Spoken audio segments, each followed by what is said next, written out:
दोस्तों नमस्कार, मैं हूं अनुरंजन और आप देख रहे हैं धनबाद न्यूज टेलीविजन। आप ऑपरेशन सिंदूर पर चर्चा करना चाहते हैं, जाओ बैठो। आज के शो में हम बात करेंगे संसद के मानसून सत्र के पहले दिन की। 2025 का संसद मानसून सत्र काफी हंगामेदार रहा। सत्र की शुरुआत प्रधानमंत्री नरेंद्र मोदी के 18 मिनट के लंबे चौड़े संबोधन के नाम भाषणों से शुरू हुई। उन्होंने विपक्ष से सांसद में रचनात्मक चर्चा की अपील की। वहीं विपक्ष के लीडर कहे जाने वाले राहुल गांधी के साथ प्रियंका गांधी और अन्य विपक्ष के नेताओं का आरोप रहा कि उन्हें बोलने नहीं दिया गया। फिर चाहे संसद में बहस ऑपरेशन सिंदूर को लेकर हो या फिर बिहार में हो रहे घर घर पुनरीक्षण वोटबंदी के तहत वोटर लिस्ट में सत्यापन को लेकर। उसके साथ ही मोदी जी ने अपने भाषण के दौरान ऑपरेशन सिंदूर की सफलता और भारतीय सेना की ताकत की सराहना की। सदन की कार्रवाई शुरू होने से पहले, सत्र शुरू होने से पहले सदन के सामने मीडिया के सम्मुख अपनी बात रखेंगे। प्रधानमंत्री पहुंच चुके हैं। नमस्कार दोस्तों,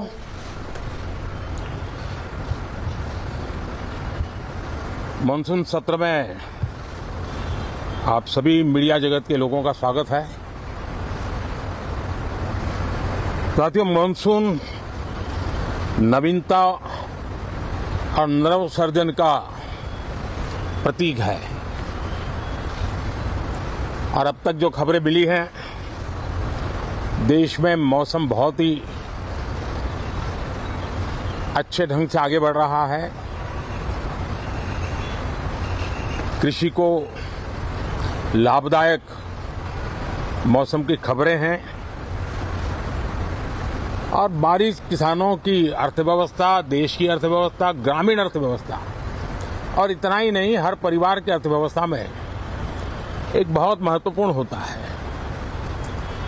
अब तक जो मुझे जानकारी दी गई है उस हिसाब से पिछले 10 वर्ष में जो पानी का भंडार हुआ है इस बार, वो करीब करीब 3 गुना हुआ है, जिसका आने वाले दिनों में भी देश के अर्थतंत्र को बहुत लाभ होगा। साथियों, ये मानसून सत्र राष्ट्र के लिए ये बहुत ही गौरवपूर्ण सत्र है। ये मानसून सत्र राष्ट्र के लिए एक अपने आप में विजयोत्सव का रूप है। जैसा कि हमने पहले ही कहा है कि नेताओं पर टिप्पणी बर्दाश्त की जा सकती है, परंतु भारतीय सेना जिन्होंने अपनी जान की परवाह किए बगैर अपने शौर्य और पराक्रम से ऑपरेशन सिंदूर के तहत पाकिस्तान को धूल चटाने का काम किया है, उस पर किसी भी नेता को, चाहे वह पक्ष से हो या विपक्ष से, उंगली उठाने की जरूरत नहीं है। वैसे देखा जाए तो विश्व परिवार दिवस जो 15 मई को मनाया गया, उस पर बीजेपी के ही एक नेता विजय शाह ने जैसी घटिया और नीच बात देश के बहादुर बेटी कर्नल सोफिया पर की, उसके बाद पूरा देश का सर शर्म से झुक गया है। विजय शाह ने देश के बहादुर और जाबाज बिटिया को न सिर्फ लज्जित किया बल्कि आतंकियों को उनकी बहन बता दिया। इसके बाद बीजेपी वाले ही उन्हें माफ कर सकते हैं, परंतु देश की जनता उन्हें कभी माफ नहीं करेगी। अब बात संसद की। लोकसभा और राज्यसभा में कार्यवाही शुरू होते ही विपक्ष ने कई मुद्दों पर हंगामा किया, जिसके कारण दोनों सदनों को स्थगित करना पड़ा। सदन के अंदर व्यवधान पैदा होगा। हमारे प्रयास होना चाहिए कि हम देश की जनता की भावनाओं के अनुरूप, उनकी इच्छाओं के अनुरूप यहाँ सदन में उनकी आकांक्षा रखें, उनकी भावनाओं को अभिव्यक्त करें। उनका उत्तर हमको भेजे हैं। मैं मोदी जी को भी धन्यवाद देना चाहता हूं, हमारा यशस्वी प्रधानमंत्री, इसलिए कि मोदी जी सबका साथ सबका विकास का जो नारा देके 2014 में देश चलाने की शुरुआत किए। कहीं भी कोई स्टेट में कोई भी सरकार हो, कोई भी गवर्नमेंट हो, उसका कोई मतलब मोदी जी नहीं रखते हैं। कोई भी 2014 से 2019 तक उड़ीसा में बिजू जनता दल का सरकार था, फिर भी केंद्र सरकार, मोदी जी का सरकार पर्याप्त अर्थ उड़ीसा को दिया था। और इसी बारे में क्वेश्चन नंबर 1 के संदर्भ बारे में मैं ये माननीय मंत्री जी से पूरक प्रश्न ये पूछना चाहता हूँ। माननीय मंत्री जी, चूंकि सरकार खेलो इंडिया और राष्ट्रीय खेल विकास निधि NSDF जैसी मांग आधारित योजनाओं के माध्यम से राज्यों को प्रयासों को सफलतापूर्वक पूरा कर रही है, क्या मंत्री महोदय कृपया यहाँ बताने का कष्ट करेंगे कि इन योजना के अंतर्गत स्वीकृत खेल परियोजना की निगरानी और पारदर्शिता की सुनिश्चित करने के लिए मंत्रालय क्या कदम उठा रहे हैं, विशेषकर उड़ीसा राज्य के प्रसंग में? माननीय मंत्री जी, अध्यक्ष महोदय, मैं आपके माध्यम से सदस्य जी को बताना चाहती हूँ कि उड़ीसा के राज्य में खेलो इंडिया के माध्यम से हमने लगभग 15 जिलों में खेलो इंडिया के सेंटर दिए हुए हैं। वहाँ पे हमारा खेलो India state centre of excellence भी शुरू है और उसके बावजूद खेलो इंडिया की अलग अलग योजनाएं भी हम वहाँ पे प्रारंभ कर चुके हैं। और मुझे लगता है कि खेलो इंडिया के माध्यम से जो हर डिस्ट्रिक्ट में जो सेंटर हमने दिए हैं, सेंटर के मतलब डिस्ट्रिक्ट के अनुसार से वहाँ पे हर खेल की शुरुआत हो चुकी है और अगर कुछ अलग उनकी अपेक्षा होगी तो हम जरूर पूरी करेंगे। आप ऑपरेशन सिंदूर पर चर्चा करना चाहते हैं? जाओ बैठो, प्रश्नकाल बाद चर्चा कराएंगे। चलो बैठिए सदन के अंदर। हाँ, हर चीज का जवाब देगी सरकार, हर चीज का सरकार ने काम जवाब देंगे। बैठिए आप। प्रश्नकाल के अंदर किसी को बोलने की इजाजत नहीं होती है। माननीय सदस्य प्लीज बैठिए। पूरा प्रश्न दो। माननीय मंत्री जी, आज ग्रामीण क्षेत्रों में खेल प्रतिभाओं की भागीदारी तेजी से बढ़ रही है और मिनी स्टेडियम इस दिशा में बहुत सहायक सिद्ध हो रही है। क्या मंत्री जी बताना चाहेंगे कि क्या सरकार खेलो इंडिया योजना के तहत पिछड़े और आकांक्षी जिलों से प्राप्त प्रस्तावों को प्राथमिकता देकर उनके तेजी, स्वीकृति और विकास के लिए कोई विशेष पहल कर रही है?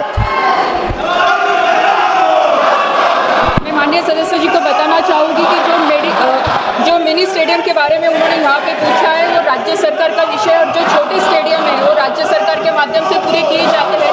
जो केंद्र सरकार के माध्यम से जो बड़ी मांग जो आती है, जो स्टेट गवर्नमेंट को जो सपोर्ट के लिए लगता है, वो राशि हम वहाँ पे उपलब्ध करवाते हैं। लेकिन जो डिस्ट्रिक्ट में जो छोटे सेंटर जो चाहिए वो राज्य सरकार के माध्यम से पूरे किए जाएंगे। Doctor Amar Singh, no. आप प्रश्नकाल जैसे महत्वपूर्ण विषय पर जवाब मांगते हो, सरकार जवाब देने को तैयार है। ये सदन है, नारेबाजी करने के लिए आप सदन के बाहर जाओ। सदन में नारेबाजी करना उचित नहीं है। सदन में नियमों से सवाल उठाओ, सरकार जवाब देगी। प्रश्न संख्या 3, विजय कुमार दुबे। माननीय मंत्री महोदय,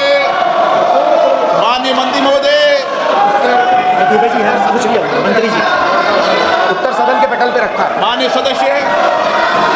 माननीय अध्यक्ष जी, आपके माध्यम से मेरा माननीय मंत्री जी से प्रश्न है, चूंकि PM इंटर्नशिप योजना का लाभ विशेषकर देश के किनारे बसे उन पिछड़े जिलों के लिए अति महत्वपूर्ण है जहां की कोई औद्योगिक व्यवस्था नहीं है।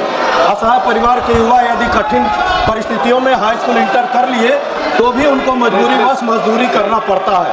अतः क्या माननीय मंत्री जी ऐसे ही जिला कुशीनगर, गोरखपुर ऐसे पिछड़े जहां गत वर्ष मात्र कुशीनगर में 20 बच्चों का स्कोप मिला था, कि माननीय मंत्री जी से मेरा प्रश्न है, ऐसे पिछड़े जिले कुशीनगर और अन्य जगह स्कोप को बढ़ाने की व्यवस्था सुनिश्चित करेंगे? आदरणीय अध्यक्ष महोदय, प्रधानमंत्री इंटर्नशिप स्कीम आदरणीय प्रधानमंत्री नरेंद्र मोदी जी के नेतृत्व में देश के 1 करोड़ युवाओं को 5 साल में 1 करोड़ युवाओं को 5 साल के अंदर इंटर्नशिप देगी, जिसमें 10वीं 12वीं ग्रेजुएट तक के जो युवा हैं वो पार्टिसिपेट कर पाएंगे। और वो पहले जो पायलट दिया गया है वो देश के 36 राज्यों में इसका विस्तार हुआ और उसके अंदर 1,81,000 कैंडिडेट्स ने अप्लाई किया और उसके अंदर 1,34,000 एप्लीकेंट शॉर्टलिस्टेड हुए, जिसमें उनको ऑफर्स दिया, 82,000 युवाओं को ऑफर दिया गया और 28,000 युवाओं ने उसको एक्सेप्ट किया है। तो इसमें हर राज्य के लगभग हर जिले के अंदर इसमें पार्टिसिपेंट्स हैं और उन्होंने इसमें भाग लिया है, उनको मौका दिया गया है। गोरखपुर में भी माननीय सदस्य का ये प्रश्नकाल है। मैं माननीय सदस्यों से फिर आग्रह करता हूं, वह अपनी अपनी सीट पर जाकर बैठे। सरकार हर मुद्दों पर जवाब देना चाहती है, सदन चलना चाहिए, सदन पर चर्चा होनी चाहिए, संवाद होना चाहिए। आप तख्तियां लेके नारेबाजी के लिए यहाँ पर नहीं आए। सदन नियमों प्रक्रियाओं से चलता है, नियम प्रक्रिया में उठाए गए हर मुद्दों के पर चर्चा होगी। आप प्रश्नकाल नहीं चलने देना चाहते, आप सदन नहीं करना चाहते, सदन की कार्रवाई आज 12 बजे तक के लिए स्थगित की जाती है।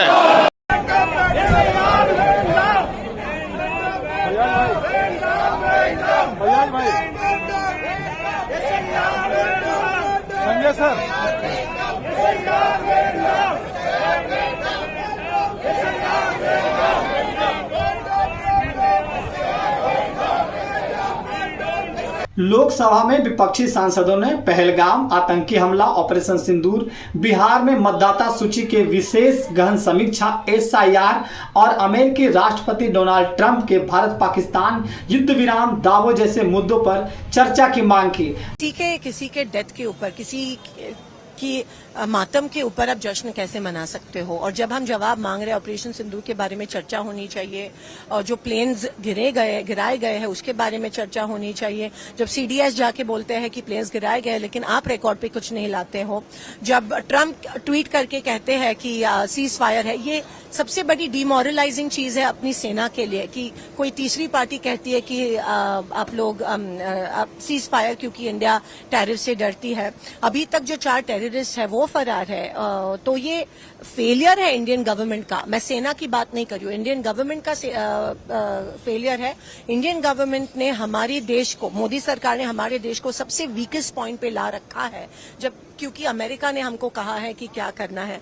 तो हाउ इज इट, आप किसी के डेथ के ऊपर कैसे सेलिब्रेशन जश्न मना सकते हो? जब लोकसभा में हम जवाब चाह रहे हैं, जब लोकसभा में हम डिस्कशन चाह रहे हैं, आप पीठ दिखा के चले जाते हो। ये कौन सी चीज का जश्न मना रहे हो? हंगामे के चलते लोकसभा की कार्यवाही 3 बार स्थगित हुई और अंततः मंगलवार 22 जुलाई के लिए स्थगित कर दी गई। राज्यसभा में भी ऑपरेशन सिंदूर और अन्य मुद्दों पर कांग्रेस सांसदों ने हंगामा किया, जिसके कारण सदन को दोपहर 12 बजे तक स्थगित करना पड़ा। विपक्ष के नेता राहुल गांधी ने आरोप लगाया कि उन्हें और अन्य विपक्षी सांसदों को बोलने की अनुमति नहीं दी जा रही। डिफेंस मिनिस्टर को बोलने देते हैं, उनके लोगों को बोलने देते हैं, अगर विपक्ष का कोई कहना चाहे तो अलाउड नहीं है। मैं लीडर ऑफ अपोजिशन है, मेरा हक है, मुझे तो कभी बोलना ही नहीं देते। सर ये एक नया अप्रोच है। सर पीएम ने विजय उत्सव सत्र बोला है। सर पीएम बोल रहे हैं कि विजय उत्सव सत्र है, सेलिब्रेटेड सर, बट दौड़ के निकले हाउस से 1 सेकंड में। लेकिन चेयर बार बार कह रही थी कि हम चर्चा के लिए तैयार हैं, आप लोग बैठिए, हम चर्चा के लिए तैयार। चर्चा तो होगी, अगर वो अलाउ करेंगे तो होगी, मगर इशू ये है कि कन्वेंशन कहता है कि अगर सरकार के लोग कुछ बोले तो हमें भी स्पेस मिलनी चाहिए। हम 2 शब्द कहना चाहते थे, मगर विपक्ष को ये अलाउड नहीं। Thank you sir. क्या सवाल क्या चाहते हैं? क्योंकि अकेले प्रधानमंत्री से ही आप चाहते हैं कि प्रधानमंत्री का स्टेटमेंट होना चाहिए, किसी मंत्री के स्टेटमेंट को क्या नहीं मानेगा विपक्ष? क्या प्रधानमंत्री थैंक यू। देखिए हम लोग यही मांग रखे हैं कि इस पहलगाम पे चर्चा होनी चाहिए, जो मुख्य मुद्दा है उस पर चर्चा करना चाहिए। तो डिफेंस मिनिस्ट्री को माइक दिए, लेकिन हम बोले जब डिफेंस मिनिस्ट्री बोल रहे हैं तो हमारे LOP को आप दीजिए, मौका दीजिए बात करने के लिए। और मानने के लिए तैयार ही नहीं, एडजॉर्न करना पड़ता है, ऐसे नहीं चलेगा। आप चर्चा करने से एक मतलब पक्ष का हम नहीं सुन सकते, सबकी सुनना पड़ेगा। जब तक ये कंसेंसस नहीं बनेगी चलेगा नहीं ऐसे पार्लियामेंट। एंड थोड़ा बड़ा दिल होना चाहिए, पार्लियामेंट चलाने का जिम्मेदारी सरकार की होती है, उनको विपक्ष को साथ में लेके काम करना चाहिए। ऐसे कैसे चलेगा जब तक विपक्ष को साथ में लेके नहीं चलोगे तो। जबकि सरकार की ओर से रक्षा मंत्री राजनाथ सिंह और संसदीय कार्य मंत्री किरेन रिजिजू ने कहा कि सरकार सभी मुद्दों पर नियमों के तहत चर्चा के लिए तैयार है। इसके अलावा राज्यसभा में 5 सांसदों ने शपथ ली और पहलगाम आतंकी हमले व अहमदाबाद विमान हादसे में शहीदों को श्रद्धांजलि दी गई। सरकार ने 17 विधेयकों के पेश करने की योजना बनाई, जिसमें आयकर विधेयक 2025 और मणिपुर जीएसटी संशोधन विधेयक शामिल है। आइए देखते हैं प्रधानमंत्री नरेंद्र मोदी का जोरदार भाषण और संसद के अंदर गहमा-गहमी के तहत विपक्ष का हंगामा। हमारा कार्यक्रम आपको कैसा लगा कमेंट में अवश्य बताएं। नई नई खबरों के लिए चैनल को सब्सक्राइब करें। इसके साथ ही मुझे दीजिए इजाजत। जय हिंद, जय भारत।